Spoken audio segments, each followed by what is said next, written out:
working. Okay.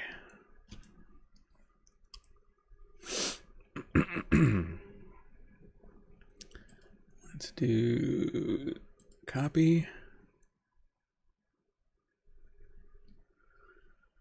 Okay, it looks like, let's do, yep, looks like we're going out.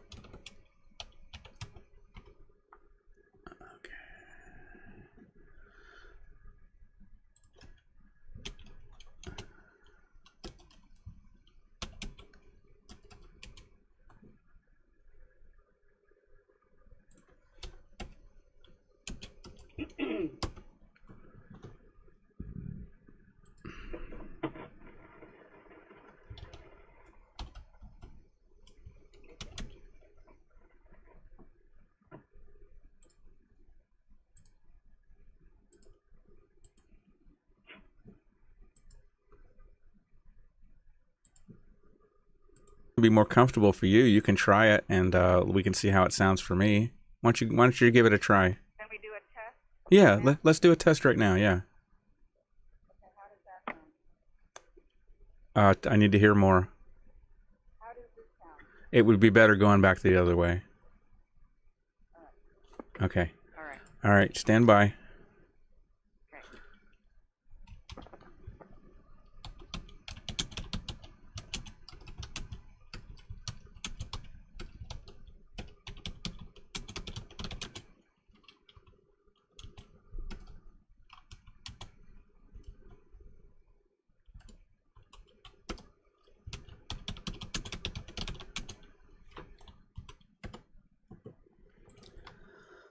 Okay. All right. And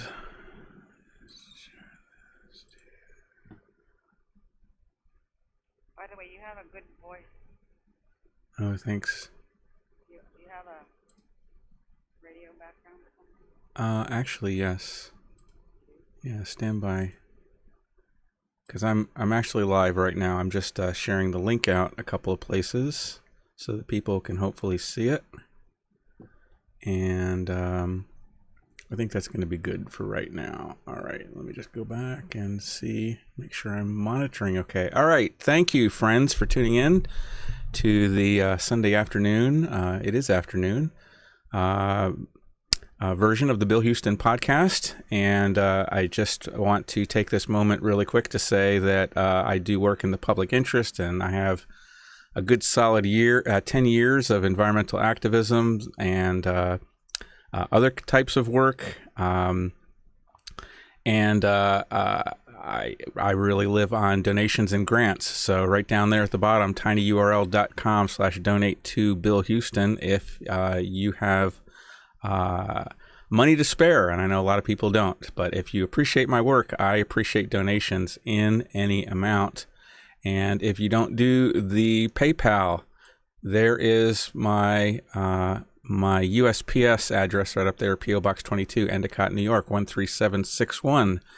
And today we have a very special guest, Gusty Schwartz, and the topic today is 5G. 5G is rolling out in Broome County in a major way right now. I know definitely in the village of Endicott and the town of Union, they are presently negotiating license agreements with Verizon. And along with the Verizon license agreement is also this, it's an agreement about aesthetics. And but not everything is really included in there. And we're going to go into the details of this contract and this aesthetics. I don't know whether it's not really an ordinance. I don't think. Actually, it is. I think it is an ordinance. It's an aesthetics ordinance. We're going to go into that in another program. But this program, what we're going to do is we're going to be talking about the issues of 5G. What is 5G, and what are the human health impacts? And we are very lucky to have on the phone today I would say one of the top experts on this topic in New York State. And her name is Gusty Schwartz. And are you there, Gusty? Can you hear me? Hi, yes, I can hear you loud and clear. Actually, let me just qualify. I don't consider myself a top expert. I'm an advocate. I've been an environmental advocate or slash activist, if you want to use that term, since 2007. I've studied this issue for a couple of years now. I would say this is such a complex, broad, deep, really complicated topic. I would say I've only just barely brushed the surface at this stage, and I know a hell of a lot more than your average person who really knows absolutely nothing about this issue. Well, so I just want to qualify that. Also, let me just clarify. My name is Gusty Bogok. I use Bogok Schwartz is actually my husband's name. I don't tend to use that. So Gusty Bogok. So let me put Bog. I'm going to put that on the slide. I wasn't sure which one because of the email. So I'm going to put Gusty Bogok. I'm going to put that on your title. Thank you. Okay. So Gusty. I'm having trouble with that short U. Gusty. So Gusty. That's it. You've got it. So So first of all, I want to break this talk up into three major sections, and this is going to help orient you and me and also the audience to some degree. So the first thing I want to talk about is what is 5G, like the technology, and I realize that that's probably not going to be a long a segment. The longer segment is going to be what are the human health impacts, other kinds of impacts to the community, and then what advice can you give to people that live in Endicott in terms of what we can do to actually fight this thing, or can we fight it? Is it even possible? So let's start out with what are we talking about? 5G, what is that? Can you give us some ideas? Well, basically, 5G is the next generation of wireless technology. Okay, it has to do with the frequencies that it puts out. So if you figure, the frequency of your average cell phone is 10 gigahertz. And like when you're talking about 2G, 1G, 2G, 3G, and maybe even 4G LTE. When you move into the 5G range, even it uses millimeter wavelengths, and it goes as high and even higher than 60 gigahertz. So we're talking about a huge amount of radiation here that is being broadcast by this 5G spectrum. And I should say, from my mentor, Susan Clark, she'll probably chastise me for using the term frequency. We really want to name it pulse modulated microwave radiation. And let's just get this clear. It is radiation. We are pumping, spewing, spraying, however you want to describe it, from these towers, vast amounts of microwave radiation, and using vast amounts of energy, effective radiated power through these antennas to power, to connect to cell phones and all manner of wireless devices. It is completely energy inefficient. I mean, we weren't meant to spray electricity randomly into the atmosphere and just kind of catch it in order to grab a signal for your cell phone. I mean, the best technology is the fastest, most secure, most reliable, and energy efficient is wired technology. So this whole build out to the wireless infrastructure is completely it's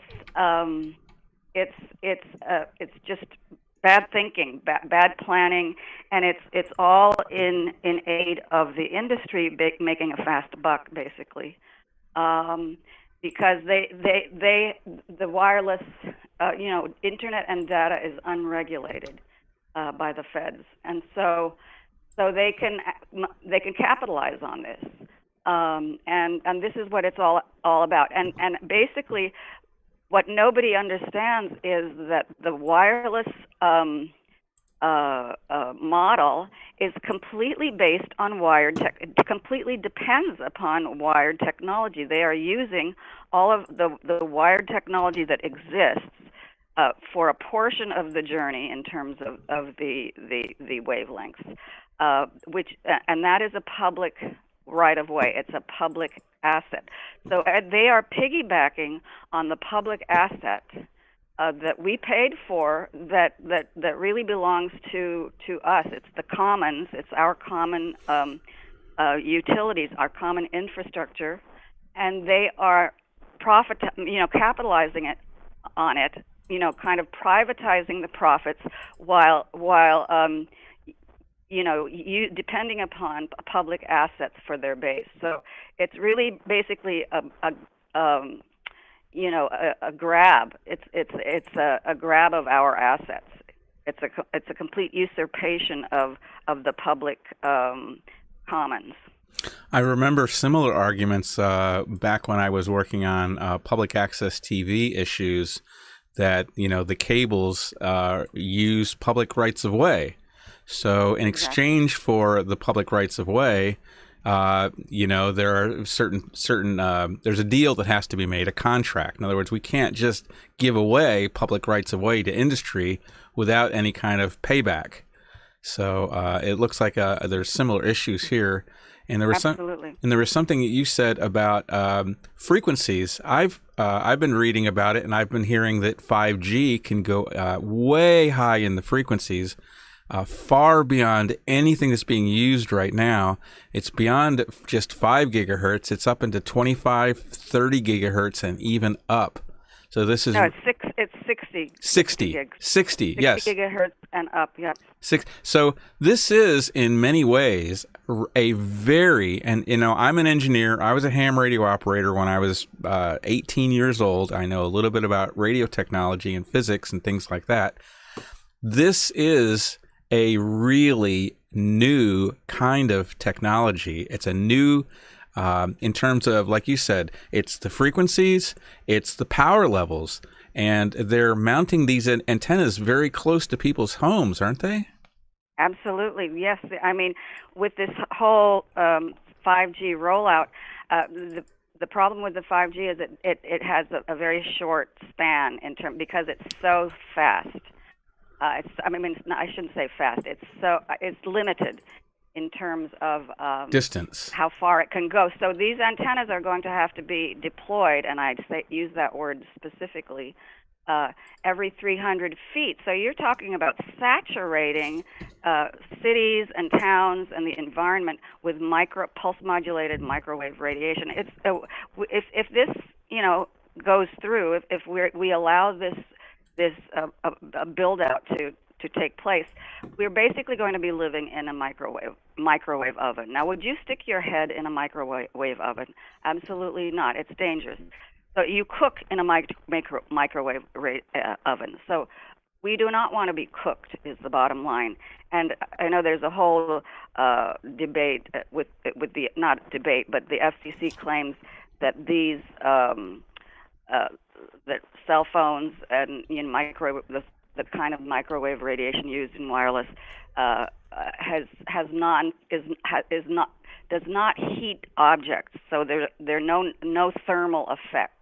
Okay, which they claim is the only thing that you can consider in terms of the effects of this radiation. As long as it's not cooking you like immediately, if you're not heating up things, then it's safe. Well, that's a load of hogwash, because there are absolute non-thermal effects. There are biological effects that happen in your body, throughout your body, to every living thing on the planet. So basically, we are irradiating not only ourselves, but the trees and the insects and the plants and the wild animals, and the natural habitats are going to be affected as well, detrimentally affected. So this is a highly we're going down this slippery slope of turning our communities into this whole wireless network, which is completely it's just wrong. It's important to note here that these technologies actually are not new. They were developed by the military. These are military-grade technologies, 5G, and they were used in weaponry. And so, to basically harm people. And so now they're putting it into communities in residential areas and commercial areas, parks, everywhere, and it has the potential to really be incredibly dangerous. So I just want to note, and I hope this doesn't get scrubbed by YouTube, but SMART is an acronym, and it means Secret Military Armaments in Residential Technologies. So just food for thought there for people.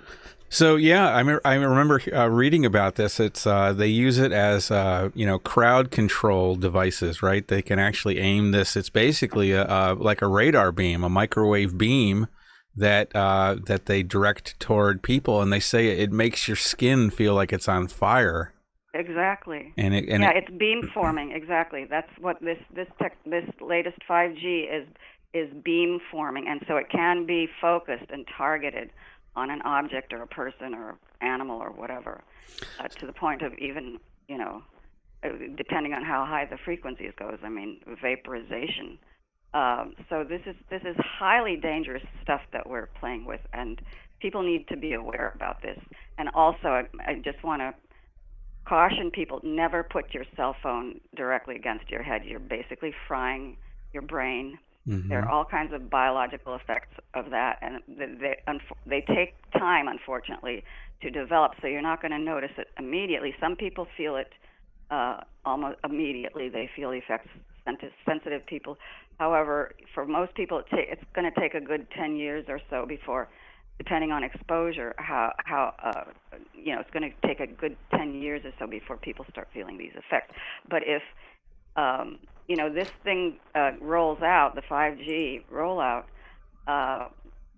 we're going to have masses and masses of people becoming basically disabled by this technology.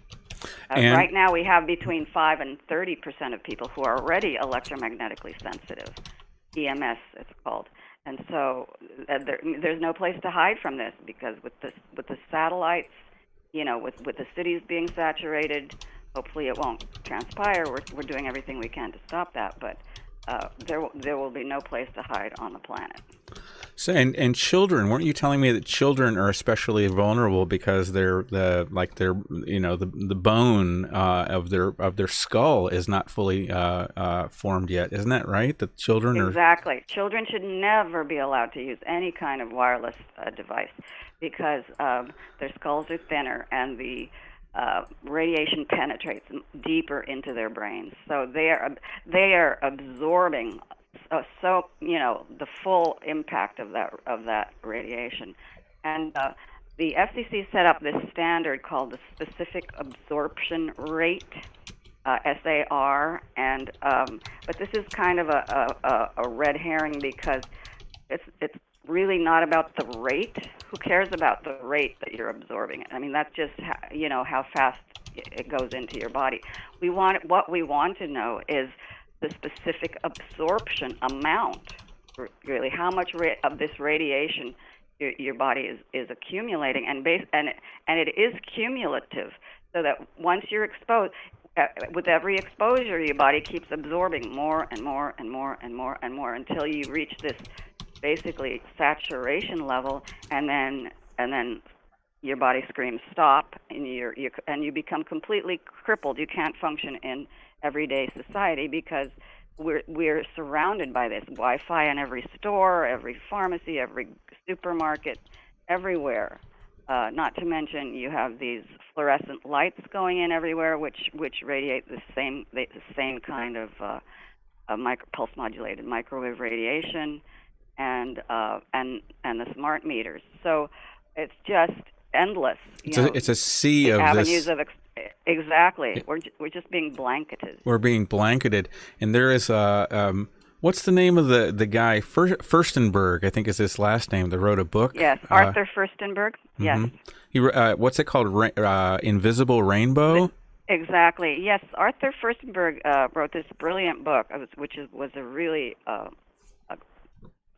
big eye opener for me. And he charts the whole history, basically the whole history of electricity when it developed way back in 1700s, and with each successive innovation in this technology, whether it was the electric light, and then the telegraph, and then the radio, and then radar, etc., and then satellites, there have been what you call, there have been pandemics or epidemics, influenza epidemics across the planet, and certain people were affected by this, and this is before even this has been documented even before the fast communication age of air travel and that kind of thing. So we cannot account it to contagion because it happened simultaneously on all parts of the world. When we have sun flares, the same thing will happen, where sometimes cows just or cattle or horses just drop dead because of the radiation. We as biological organisms are not meant to be exposed to this type of radiation. So, and influenza means influence of the stars. So way back when they knew about this, the effects of this radiation, and that it caused illness, it caused disease. So yeah, it's a fascinating theory that I believe that what his theory is that that what we consider to be influenza is really, or sometimes at least, or often, a result of this just bombardment that we're this sea of electromagnetic fields and emitted electro radio wave, very high frequency, high power density radiation being bombarded into our bodies. Well, the thing is, there are all sorts of biological effects of this pulse modulated microwave radiation. There are neurological effects. It causes cardiac arrhythmias, memory impairment, learning disabilities, memory loss. It's a huge list. And DNA damage is a big one, and ultimately cancers. So, and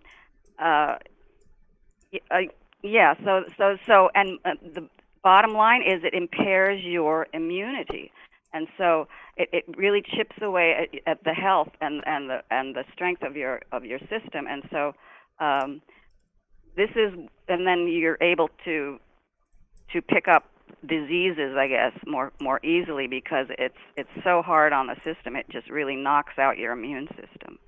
So that's it's not necessarily like a direct correlation that the radiation causes the disease, but the radiation causes deterioration and impairment within the system. Yeah. So and this has let's get more into there was one thing I wanted to ask you about that, going back to what is 5G. We're starting to get into the human health impacts, which is a very important topic, but I think you said something. I've been talking to a whole lot of people over the last few days about this because I'm just learning about this 5G coming to this area, to the southern tier, Broome County. And I think you said that 5G it doesn't really refer to a specific technology. It's more like a grab bag marketing term. Is that right? Yes. This is because basically all pulse modulated microwave radiation is harmful. So this is just an increase in the spectrum, in the power level, and the amount, in the intensity of the frequencies. So just the 5G thing has kind of claimed this little chunk of wavelength band and called itself 5G. So it really doesn't mean anything. So it's better to be much more specific and to include all of the the 2G, 1G, 2G, 3G, 4G, LTE, and 5G. They're basically all the same thing. It's just a ramping up of the power that's being pumped through these antennas. And the whole the purported purpose of this is so that we can basically increase our download speeds and on our portable devices. But I don't think that a lot of people. And here's the other thing that I think is troublesome. When I read this, I've got a copy of it over here. If I can, let me just do one thing really quick. If I can bring that back, I have a copy of this. It's called the Small Wireless Facilities Master License Agreement, and it was I don't know who drafted this, whether it was drafted by Verizon or if our village attorney had anything to do with this. It's just a draft document that I have a copy of, but it doesn't mention 5G anywhere in it. They're calling it small wireless facilities. Small. Exactly. That's why we want to get away from this term 5G, because the industry itself doesn't even call it 5G. I mean, they don't refer to it as that. The FCC doesn't refer to it as 5G. So we want to just call it what it is: pulse modulated microwave radiation. Well, but people. The thing about the marketing term, and they are using it as a marketing term to sell, new phones with. Right. And people are aware. Some people are distantly aware that 5G, it's something that's potentially bad for like human health impacts. So I think it is important to use that term to some degree. I do agree that we need to use precise language to really describe what this really is. But the thing about the thing about using the term is that everybody knows what it is. So it's like when but that's just the thing, though. They don't know what it is, and it's not just the 5G that's harmful. It's all of it. So there are health implications for the whole, like Wi-Fi. 9 yard. The whole absolutely Wi-Fi in general is harmful. Mm-hmm. And I can attest to that on a personal level. I don't want to really go into too much personal stuff, but there are people being affected right now. I have friends in the city who live in a building where there's an antenna, one of these high-powered antennas, right on top of the roof. She lived underneath this antenna, and she has permanent tinnitus now. She's got what she calls crickets in her ears, her headaches. I mean, she's just been miserable and had to move out of her place. So people are being displaced because of this technology. It's really it's really going to undermine the whole foundation of our society. People are going to be fleeing, and they're not going to know exactly what's hitting them, which is the unfortunate part, because there's such a media blackout on this stuff.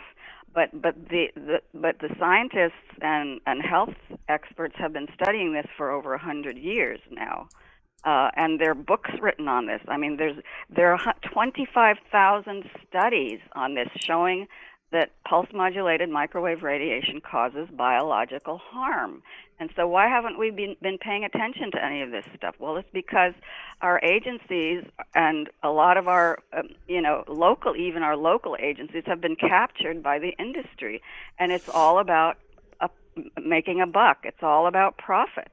Mm-hmm.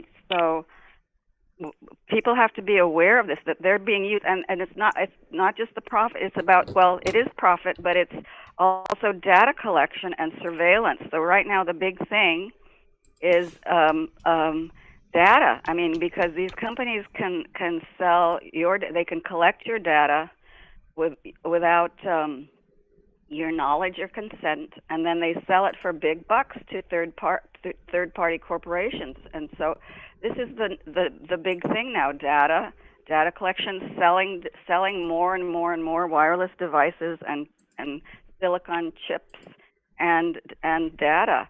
So this is what it's driven by, to make a few people at the top very wealthy, but it's not driven by any kind of real public good or public need.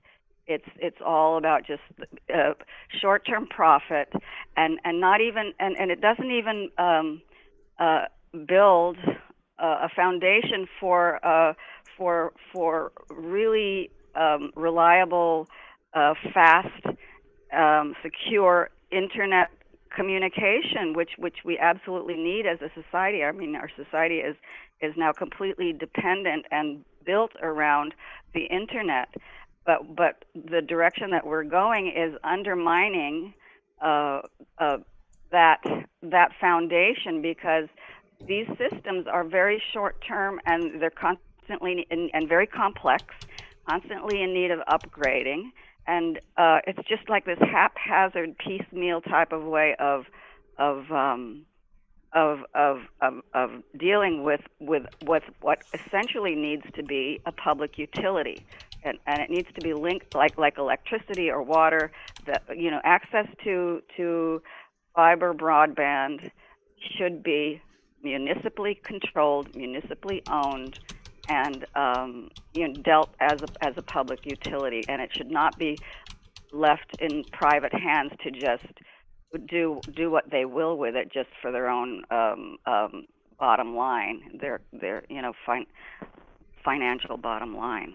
And this is not this idea of a municipally owned public utility in terms of like an internet service provider. This is not without precedent, right? There are places that actually there was a place in Kentucky. I think we were talking about this before.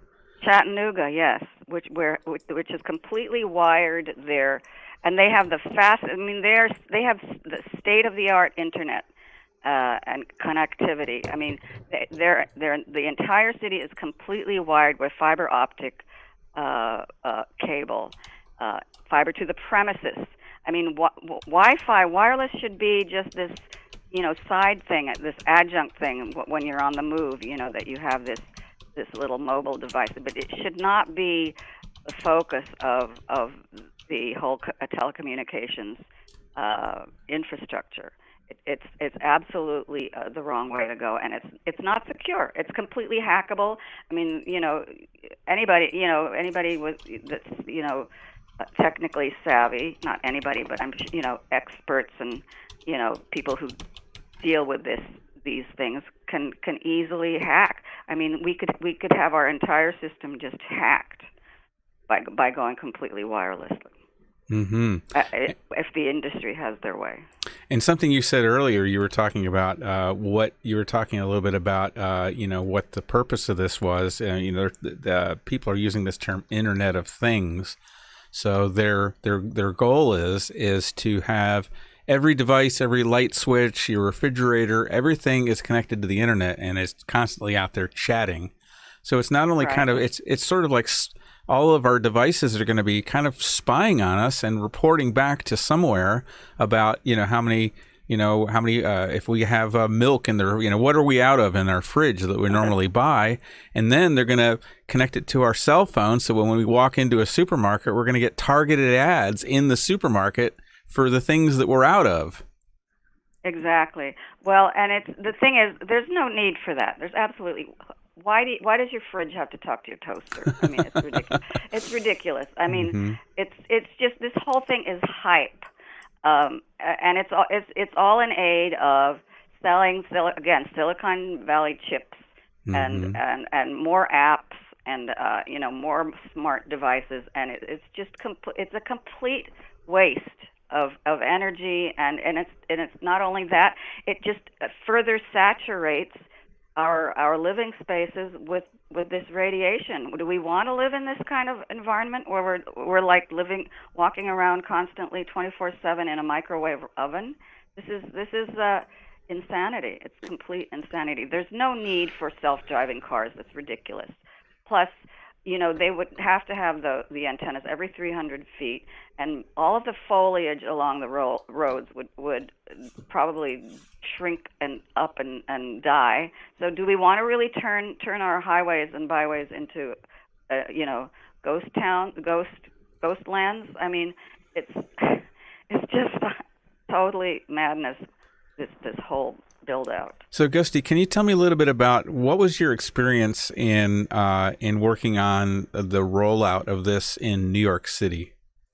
Well, it's still ongoing. I mean, it's a huge battle because New York City, as you know, is a huge monolith, and they actually took the opportunity of this whole lockdown during the so-called COVID crisis or pandemic, to really fast track the whole rollout of the deployment of these antennas. Right now, the city has approved the DOITT, Department of Internet, Telecommunications and Technology in New York City, along with the DOT, Department of Transportation, have issued a negative declaration to the rollout of 11,600 so-called small cell wired telecommunication facilities throughout Manhattan. Oh, well, not just Manhattan, I should say, throughout the 5 boroughs. And these will be affixed to light poles. And we were mentioning earlier how closely they will be positioned adjacent to people's bedrooms, places of business. I mean, close as 12 feet. I mean, this is just insanity. Recreation areas, hospitals. I mean, again, we're going to be saturated with this radiation if they get their way. So, so this is a really. It's basically there was some funny business going on there in terms of there was no public accountability. There were no hearings held. They just went right ahead and used an old EIS, Environmental Impact Statement from 2015, I believe, and are using that as the basis of the negative declaration on this installation, which deployment, I should say, which is completely, does not make sense at all, because the cumulative impact of and the densification of all of these antennas in close proximity and every 300 feet, how can there be no environmental impact from that? It's just absolutely bogus. So we're in the process of trying to figure out how we can reverse this and how we can we basically need a moratorium. We need a moratorium on the 5G rollout. Like a statewide moratorium. Absolutely. Well, we could start with the cities, and because I don't know how captured Albany is at this point. It seems like everybody thinks that 5G and the whole rollout is the best thing since sliced bread. Mm-hmm. So, but the problem is the politicians are completely ignorant on this issue. They have no clue. They listen to their industry reps and their lobbyists, and they just go with that instead of doing their homework and really fulfilling their oath of office, which is to protect the people, public safety. And so we need a more at the local level.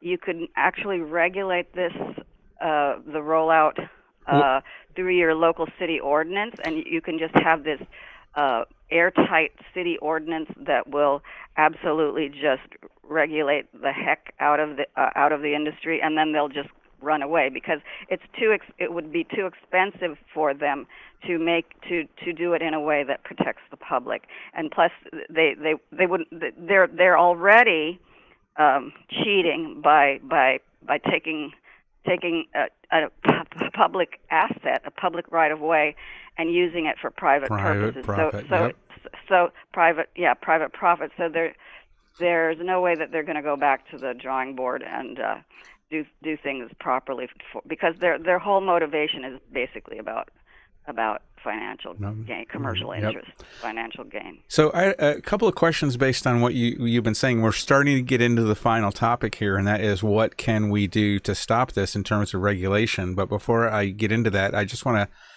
you were mentioning 11,000 11,600 of these towers in New York City. Did I get that right? 11,600. Oh my God. So You got that right. now what's interesting to me about that number is that I came across that number recently in a completely different context. And that was, I was researching the early days of this COVID-19 coronavirus thing. And what I discovered, and this seems to be like a forbidden topic, if anybody on the internet, and I got to be careful if this is going out to YouTube that they might ban it based on this, but there's a lot of videos any video that tries to make the connection between 5G and COVID-19 gets banned, gets censored. But it's very interesting because you brought up that you said that there seems to be this coincidence going on that they are taking advantage in New York City anyway, and maybe even because Broome County right now is under a really heavy lockdown right now because of some kind of a cluster, which is bogus because they're using the polymerase chain reaction test in an inappropriate way as a diagnostic tool, which is not what it was intended for. But Exactly. but they seem to be taking advantage of the. So there's one. I'm just saying there's one connection in that they seem to be taking advantage of the lockdown to try to roll this stuff out. But the other connection is that in the reason why 11,600 rings a bell with me is that I read when I was studying the early days of what was going on in Wuhan, China in December, or in that time period, and what I learned was that they were one of the very first cities to roll out a fairly full deployment of 5G, and one of the first cities in the world. And they got 10,000 towers. So they turned on 10,000 towers with this ultra high power density, very high frequency, brand new kind of microwave radiation something, directed into people's homes. And then suddenly a bunch of people started coming down with pneumonia. Absolutely. Well, that's one of the effects of this pulse-modulated microwave radiation. It interferes with the respiratory system, the circulatory system, and so actually the frequency of 60 gigahertz is a frequency that suppresses oxygen absorption in the system. So if you're being bombarded with with this 5G radiation or whatever you want to call it, pulse-modulated microwave radiation, people are going to be oxygen deprived.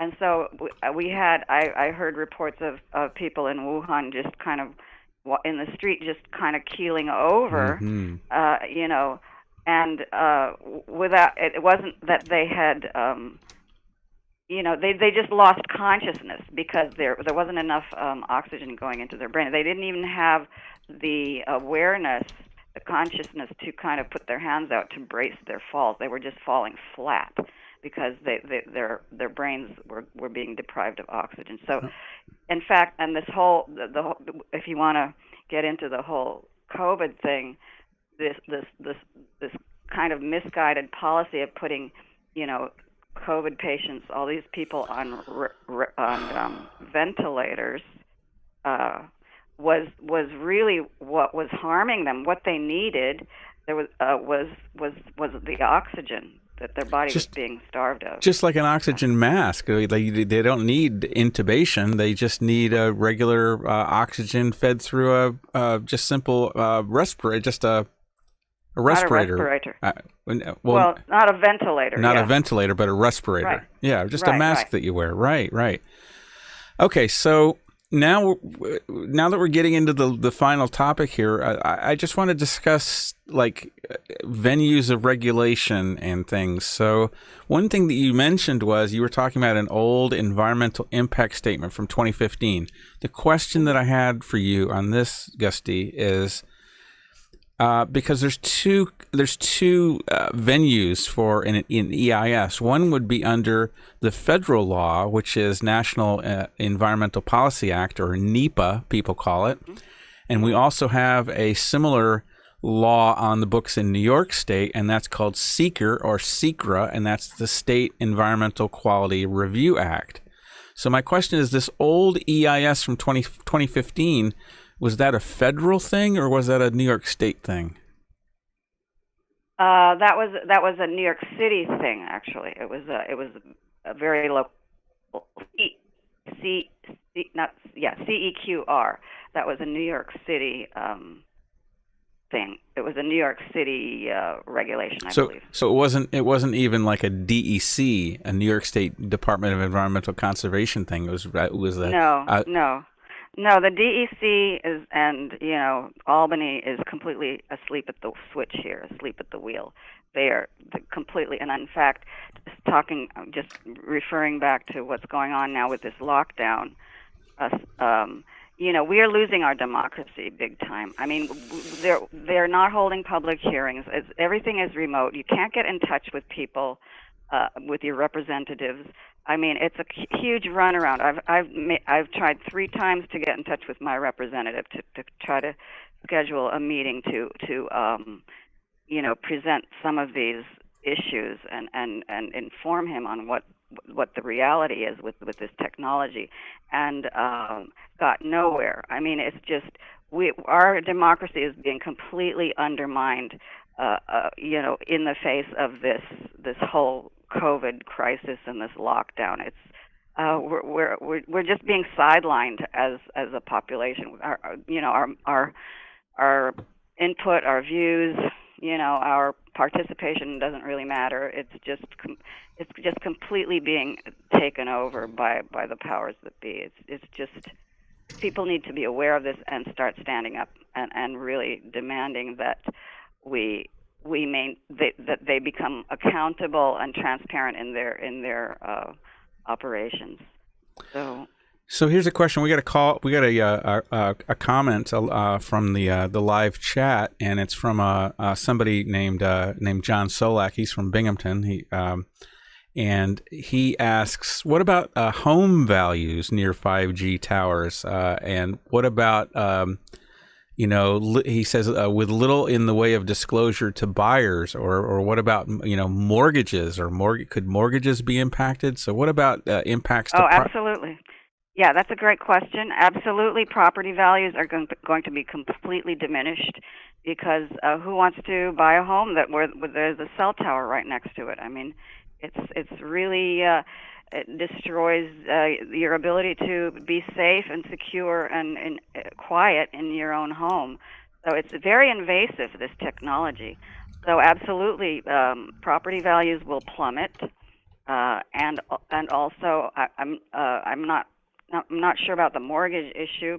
I think people who are already locked into a mortgage agreement are going to I don't know that anything is going to change except for possibly that the value of, they're still going to have to pay the original price to the home that they agreed upon, but it could mean that they can't after having negotiated this contract, that they are going to have to just break that contract and move out due to health concern, and I shouldn't say concerns, health effects, due to the health effects of this radiation. People, it's intolerable living in this kind of situation. I mean, you feel like you're being suffocated, literally.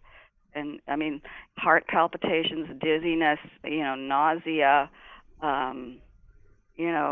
insomnia. It's a terrible way to live. Those are just some of the symptoms, not to mention what's going on inside. I mean, cellular damage. So what happens with this constant pulsing of this radiation into your system is that the cell, you may not feel it physically yourself, consciously, but every cell in your body feels this. Okay, and they react and they respond. They experience it as interruptive because our bodies have their own natural electrical system. So this kind of artificial, unnatural, what they call xenobiotic, which is against life, highly against anti-life radiation, it basically attacks the cells. So what the cells do is they build this kind of hard crust around themselves, which means then in order to defend themselves from this radiation, which is really bad, because what happens is then the nutrients can't get into the cells, and the waste materials can't get out of the cells. So you're locked. So you have this situation of cell death internally. And obviously it's going to take a little bit of time for it to maybe manifest in any kind of serious disease like diabetes or cancer, but you can be sure that it's happening to everybody who exposes themselves to this wireless radiation. Okay, so you said that the DEC is kind of taking a pass on this. What about the FCC? Why isn't? I mean, when I think about licensing of radio transmitters, I mean, when I was in high school and I became a ham radio operator, I had to get a license from the FCC. So why does the FCC have any jurisdiction over this, or why not? Oh yeah, they have plenty of jurisdiction. I mean, they've been charged with protecting the public health and safety, but the problem is it's a completely captured agency. I mean, there's a revolving door between Silicon Valley and the FCC, basically, and it's all about profit.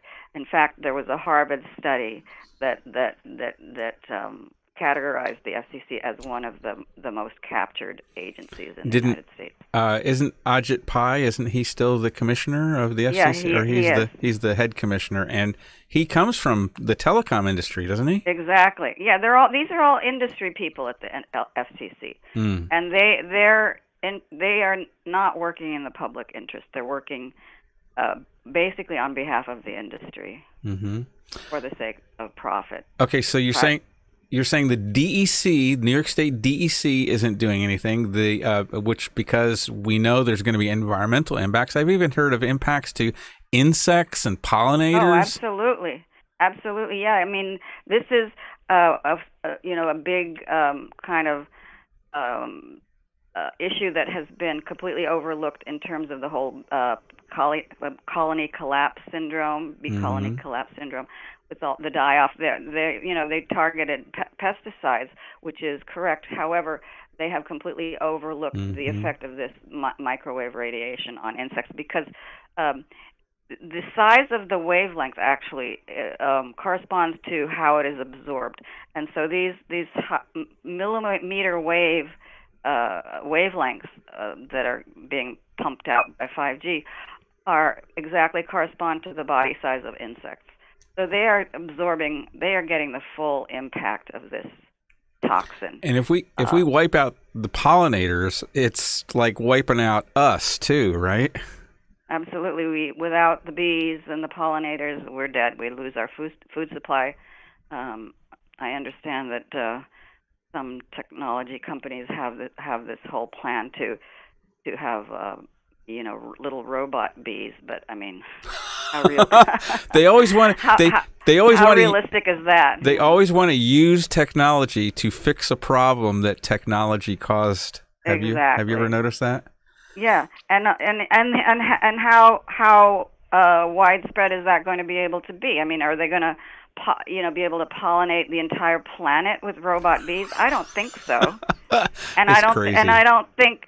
And what kind of natural resources and energy and financial resources are going to need to go into that? I mean, it's just completely ridiculous, wrong-headed, and just criminal even. Okay, so the FCC is, and what was the thing about Title I versus Title II with FCC regulation?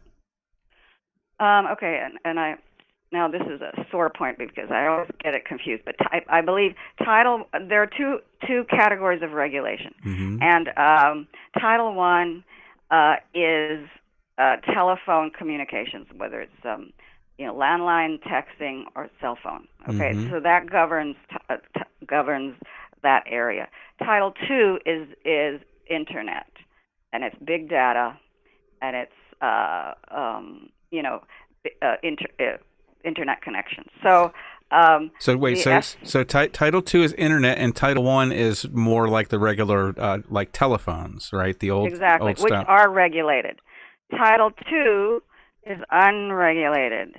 The FCC successfully lobbied to get the internet and big data issues unregulated. That's why we have the Wild West of big data right now. A Wild West, the wireless Wild West, with anything goes, and they just can do whatever they please. And didn't that happen? But not really, because the local and this is, I mean, at the federal level. However, and this is what's really unfortunate is, so the industry is lying to our local politicians and our municipal agencies heads that they have absolutely no authority over what happens in their cities, which is not the case at all. They have complete authority over the operations of this infrastructure. So, but they're not. The problem is they're not assuming that authority. They're not taking it on. They're not investigating exactly what they can do to protect the public. They're just going along with the whole industry agenda. So.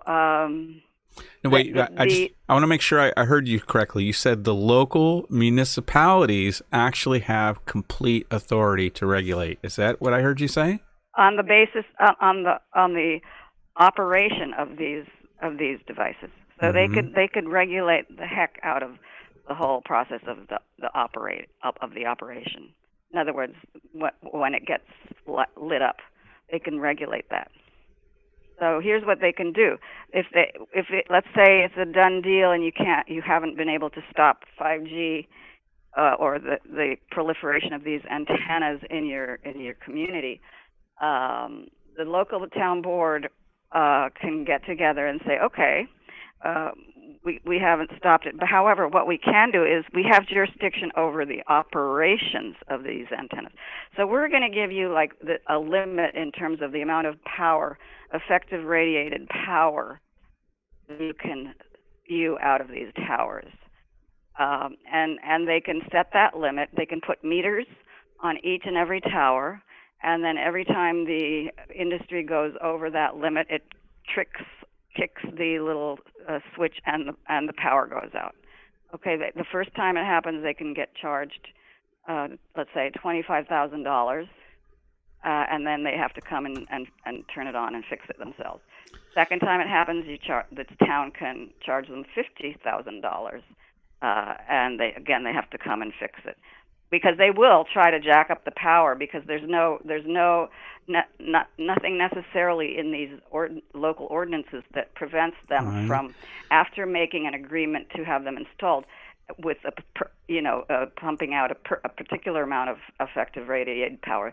That there's nothing preventing them from then just going back later and increasing the amount of power output. So, and then the third time they trick the meter, and that meter goes off, is the town board can charge them $100,000 and they lose their permit. Okay, so this is a fabulous way for local municipalities to get rich, to make a lot of money. Oh, and the last time they lose their permit, they have to come and take their equipment out. They have to pay for that whole process. So there are lots of things that local municipalities can do.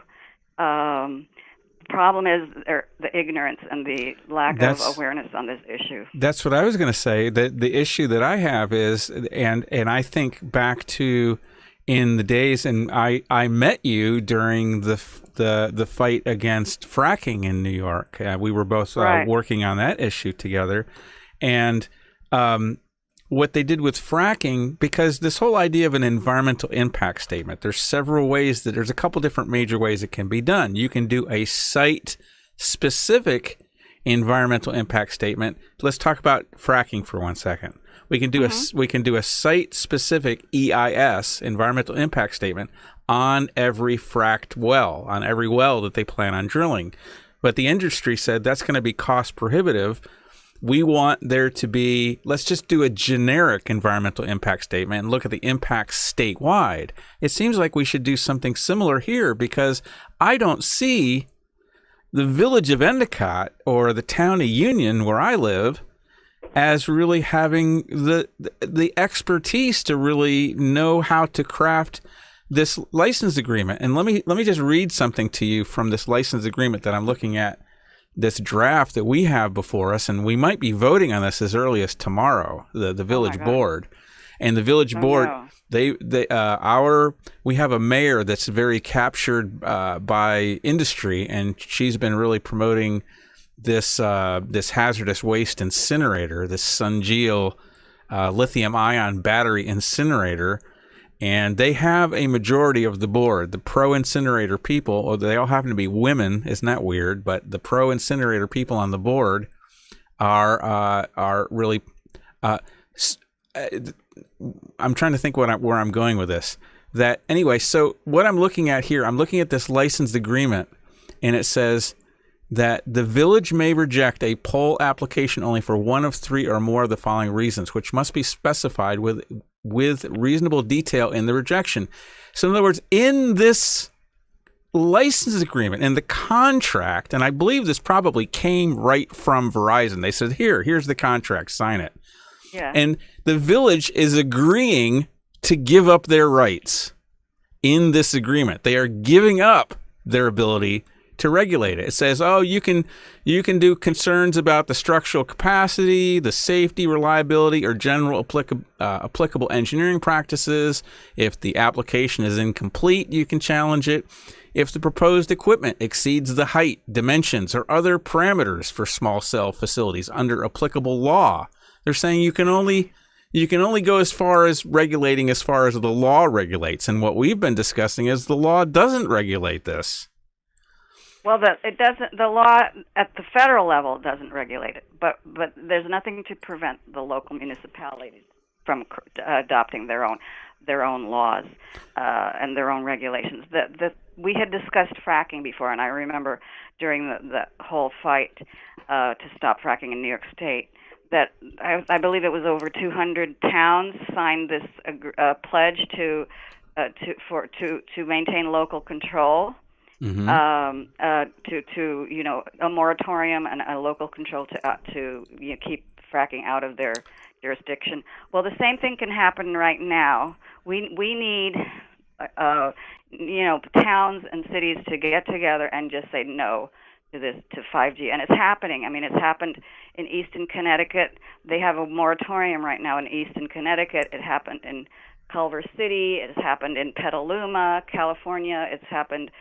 All Idaho, there are places where it's happening. So it's happening all over the place, and I have to give kudos to my mentor, Susan Clark, and also her cohort, who's a brilliant engineer, Paul McGavin, who have been working tirelessly with communities to help them find strategies to combat this stuff without having to, pay hundreds of thousands of dollars or thousands and thousands of dollars for an expensive lawyer. But there is one excellent lawyer that you might want to consider hiring to craft your local town ordinance, and he's brilliant, and his name is Andrew Campanelli, and I believe his website is anticelltowerlawyers.com. And then the other websites I would recommend for people is to get ideas is my town, our choice.org, I believe it is. That's the kind of a more user-friendly, site for scientists for wired tech. That kind of advice where you can get ideas and advice on how to proceed with your local municipality. The other one is a Scientists for Wired Tech, where it's a wealth of information. It's a bit technical and more complex, but you will just get a huge education by visiting that site. Scientists, the number 4, wiredtech.com, I believe it is. Try org or com. I could never remember those. Yep. But so those are the sites I would recommend. And what about Americans? There's two. What about 5G Crisis and Americans for Responsible Technology? Do you recommend those? No, I don't. I would not. They're doing great work in terms of just outreach and getting people aware of this, but I don't think that their approach is hard hitting enough. They're really kind of accepting defeat with their way. In fact, they have drafted from what I understand, a local town ordinance for Long Island, which actually allows the deployment in residential areas. So this is hearsay, I have to say. But if that's the case, then this is not the way to go. Well, go ahead, finish. No. I'm just saying. I mean, they're wonderful people over there, but I think they're being ill-advised by whoever's advising them. Well, I actually spoke with some of those people, and they did tell me I was very disheartened to hear they seem to be saying to me that we can't really stop this. We can't really fight it. The best we can do is maybe try to get setbacks and try to get, we could fight it on grounds of aesthetics or historic preservation. And I think there was one other. Yeah, I think that's a wrong approach. I don't think we can embark on an effort right off the bat saying we can't stop it. I mean, God bless you. That's completely the wrong approach. Right. I don't, because they told us we couldn't stop fracking either, and we did in New York. Yeah. So I don't really like the defeatist attitude that we can't stop something. I like to, I start out my day thinking that we can stop these dangerous polluting. Yeah, we have to be optimistic, and we have to be powerful, because we have to find our voice. We have to, we have to assert ourselves. We have to really demand protections, and we have to demand that our public officials, if we have any shred of democracy left at all, we have to demand of our public officials that they fulfill their oath of office. Otherwise, they need to just get the hell out, because they're not only harming us, they're harming themselves, and they don't even realize it. And it's like they're just leading us off this cliff. So it's we cannot embark on an effort of this magnitude with that kind of a defeatist attitude. I really think that's the wrong approach. We've got to do this to win, because this is an existential threat. May I just say, This is an existential threat to all life on the planet. So if we just start off saying, well, we can't really stop it, they're going to do what they're going to do, then we're completely admitting defeat. With the thousands and thousands of satellites going up into space, and then the terrestrial satellites, I mean, they're planning on frying the entire planet. This is just an insane agenda. So, if at least if my feeling is we're gonna fight, give this all we've got, and at least we will have gone down trying. If it's God bless you. Because yes. it's our entire existence, and the existence of generations to come, and an existence of natural life on Earth is at stake. I mean, the Earth will survive as a rock, perhaps, but everything else is going to wither. So it's just not. It's not. We cannot have a future like that. We have no future if that happens. So it's music. It's music to my ears hearing you say that, because I start out my day as an environmental activist as as I believe in my own power. I believe in our own power as a movement to be able to get together as people, and the power of democracy. I believe Absolutely. in it. I believe in it, and I believe that we can affect change through social action. So, and we've been on the phone for an hour, and I know you wanted to do only about 45 minutes, but let me just try to wrap this up. So you right now are talking to Binghamton, Endicott, Johnson City, Town of Vestal, Town of Union. You're talking to people in Broome County, New York, and who knows, maybe places in other outlying areas too, maybe Elmira, Ithaca. I'm sure Ithaca is going through this right now too. So you're talking to people that are living in communities where this rollout is happening. What would you suggest? Give us some ideas. Give me maybe some 5 things that people can be doing to either, first of all, we have to learn about the issue, but also in terms of civic action, do we write letters? What do we do to fight this thing? Okay, that's a big question. Now, I just want to say that I'm a co-founder of a group that started off in New York City that became aware of this issue called NYC 5G Wake Up Call. That was our initial name. We have since changed our name to New Yorkers for Wired Tech. So our, kind of very ambitious overarching goal is to unite the entire state against this and to get people aware.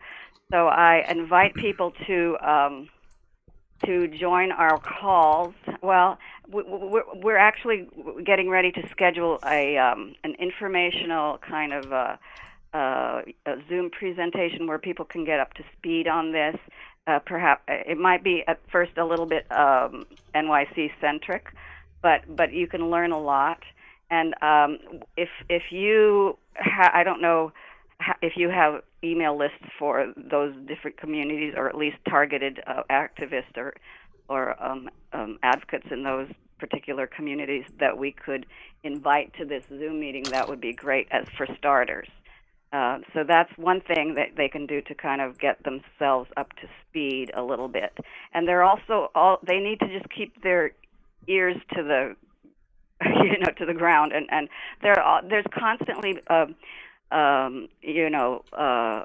conferences all over the internet. There was the 5G Crisis Summit that happened where there were all of these speakers, top expert speakers from in the field that have written books and are just really, really professionals doing presentations. I would recommend watching, purchasing those videos, or downloading those videos and watching some of those.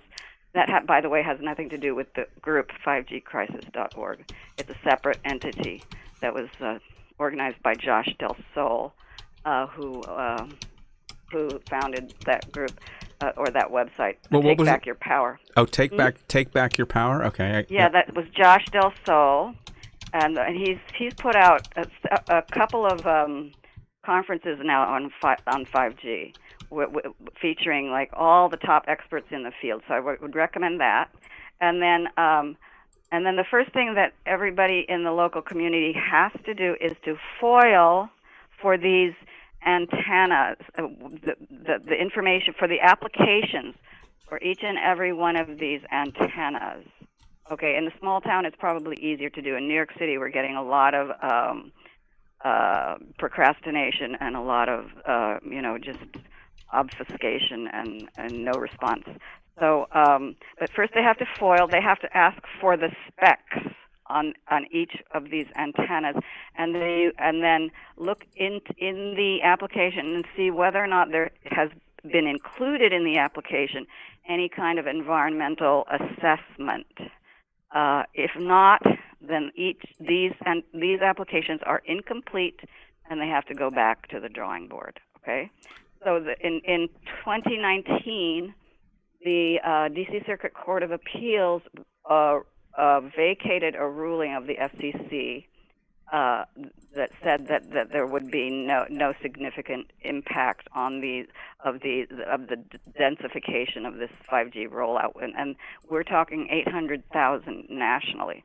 So that means what the court said was that each and every one of these, that there absolutely would be environmental impacts from this massive densification of these antennas, what they call small cell wireless telecommunication facilities, SWTFs, ironically. And they're saying that absolutely there would be an environmental impact, and that the industry has to go back with each and every permit and do a environmental impact statement, impact study. So that's on our side. That's through NEPA. That was based on the regulation that you mentioned earlier, National Environmental Policy Act. So again, on that website, scientistsforwiredtech.com or .org, there's a tab that you can pull down, Take Action, and they have a whole also like a section on the NEPA strategy. And they also have a video there that's very informative. I mean, it's very dense, so if you're a newbie, it might be difficult for you to kind of grasp all the details at first. But you just watch it a bunch of times, and also follow the links that he suggests, that Paul suggests. And there's a video called "How to Fight Locally." Okay, so that would be your starting point. So get the FOIL request with specs, and check and see who actually you need to the actual entity that has applied for these cell towers must be named. They can't go through this kind of sub-entity. What the industry has been doing is going through a sub-entity that just applies for the franchises. So it gives them cover. Mm-hmm. So they're not actually named on this application. However, what the cities need to know, the local towns need to know, is that the industry is not going to be liable for any harms and damage caused by these antennas. So that liability will fall onto the city itself. So they are taking on a huge responsibility, financial responsibility, and liability issue for themselves by doing this without really, by being asleep at the wheel and just following the industry propaganda.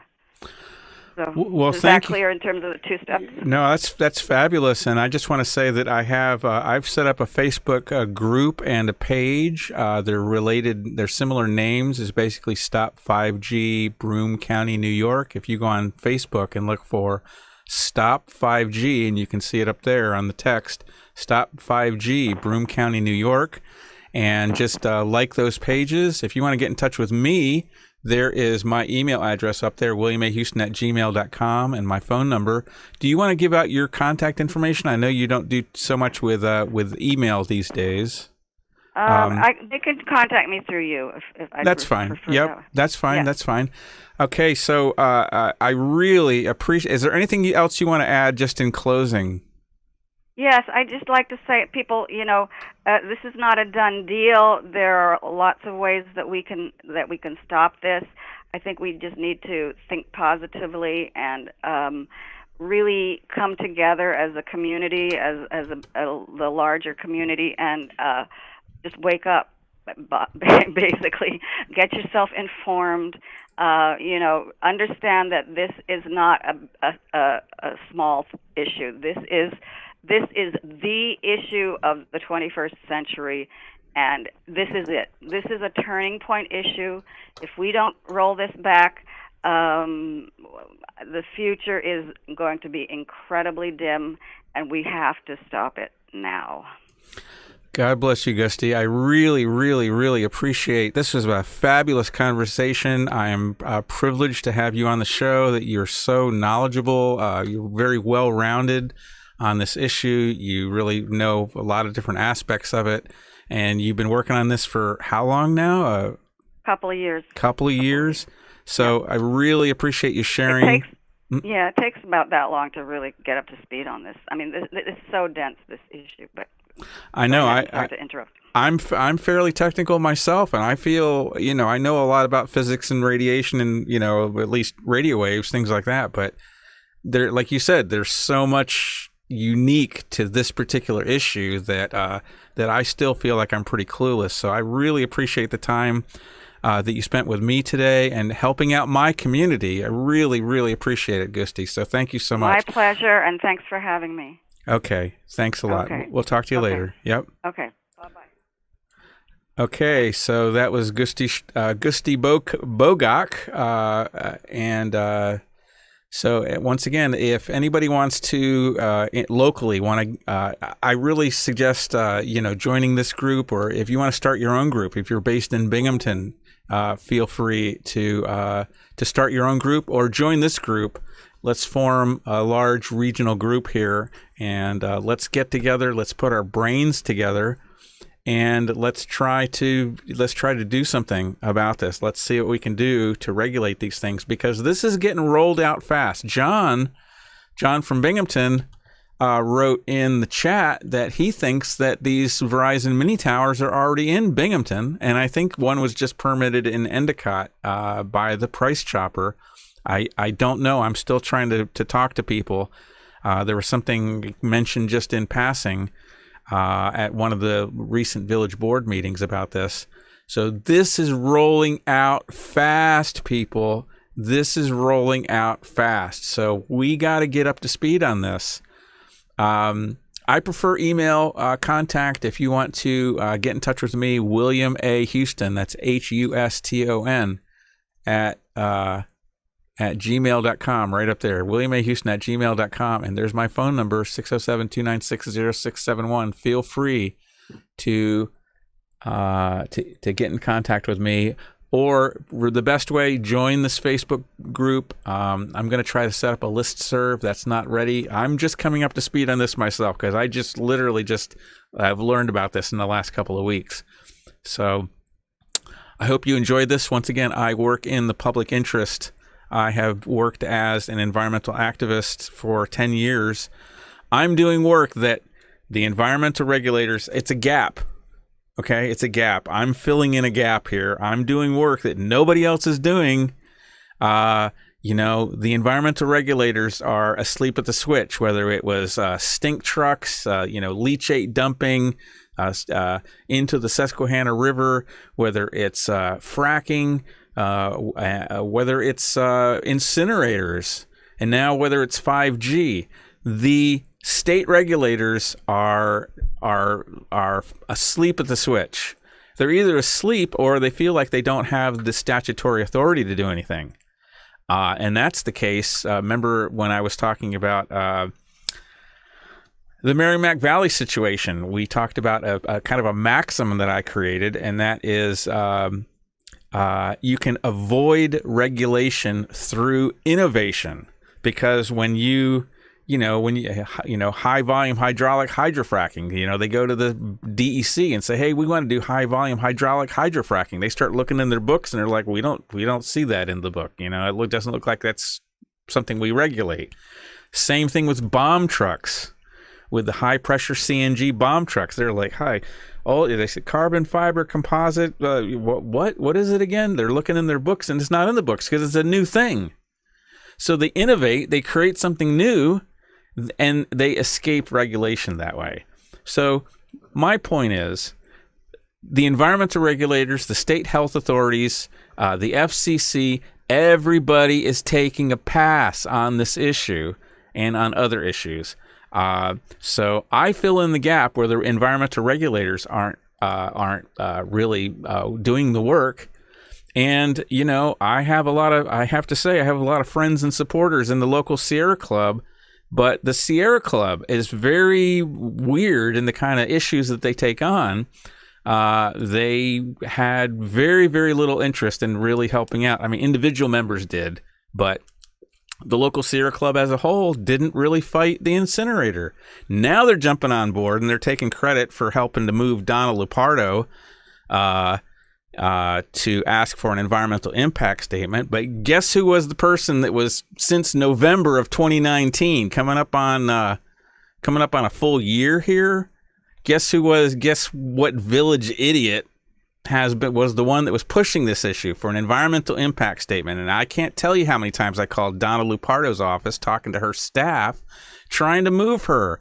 And I got no help. I was getting no... the way Donna Lupardo seems to work, and a lot of these politicians work, is they sort of, number one, they start out by default being industry captured. That's just a fact, okay? I'm just telling you that our political system is rife with corruption. It's corrupt from top to bottom. And it's very rare to come across people that actually take their duty as a public servant seriously, and the duty to the people. And I want to say thanks to, especially to like Pat Dorner and Ted Warner on the local village board, a couple of Republicans I thought the Republicans were the pro corporation, anti-regulation. I thought the Democrats are pushing this thing, the incinerator anyway. So I'm just saying we have to throw away this whole concept of political parties and our ideas that one party is going to help us more than another, because everything seems to be changing politically, and I really see more support coming from the Republicans right now than I do from the Democrats. So I'm apolitical. I'm not a Republican or a Democrat. I stay out of politics intentionally because it really frustrates me. The low integrity that politics seems to attract in people. And I'm going to take off Gusti's picture there, if I can figure out where I am at. There is Gusty. All right. So I forgot one more. I'm doing unique work that the NGOs aren't doing, the environmental regulators aren't doing. So I'm just saying, friends, I need your support. I really, truly live on donations and grants. And because of the COVID thing and other reasons, political reasons, I've lost major donors recently. And so I really need the financial support. If you appreciate my work, I would appreciate. Not everybody's in the position to make donations right now, but there are people who are. So major donors, really super helpful right now. $100 donors, sometimes I get donations more than that. $200, really, really super helpful to me right now. I get $5 donations. I get $10 donations. I am appreciative of donations in any amount. So there's my PayPal right down there, tinyurl.com/donate to Bill Huston. Oop, I can only go over so far. Donate to Bill Huston. That's my PayPal, tinyurl.com/donate to Bill Huston.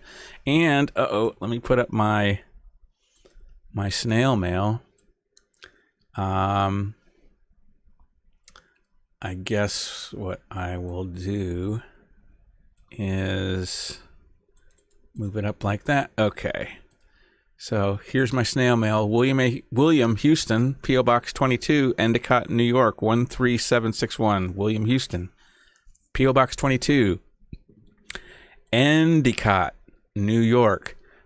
It was a great conversation with Gusty. Thanks again to Gusty. And what I want to just finally close off with, please subscribe to my YouTube channel, the Bill Huston Podcast. The more subscribers I get, it turns on additional features, so it always helps to subscribe and click the little bell and ask for all notifications, and that way you'll get an alert or an email. You'll get some kind of an alert on your phone whenever I go live or publish a new video. Okay, friends, that's it. I really appreciate you tuning in. We're gonna have some. Lot more content coming up. I've got several different projects I'm working on right now simultaneously, so I've got some new stuff coming. So thanks for tuning in, and we will